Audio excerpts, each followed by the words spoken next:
I was at a restaurant in Italy, and the bartender was making fun of us Americans, and he's like, you had olive oil, you had balsamic, you had spices, you had cheese. He goes, that's a good start, but that's not how we do it.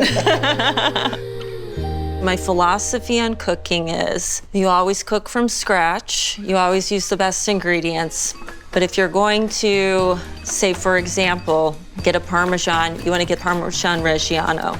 If you're going to get a balsamic, you get it from Modena. The legend is balsamic from Modena is as old as balsamic's been made. We found this vineyard. We saw barrels in there that were from the 1500s.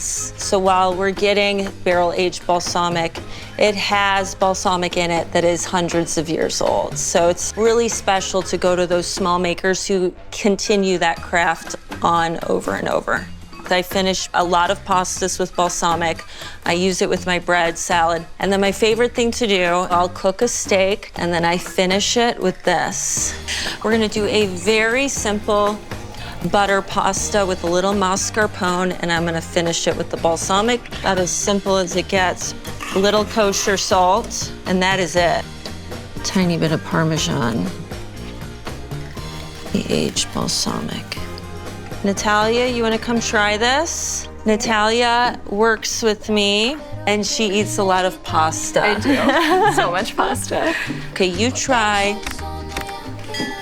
That's so good. So you can taste a little sweetness, a little bit of the vinegar, but ultimately, it's just like this beautiful, sweet addition.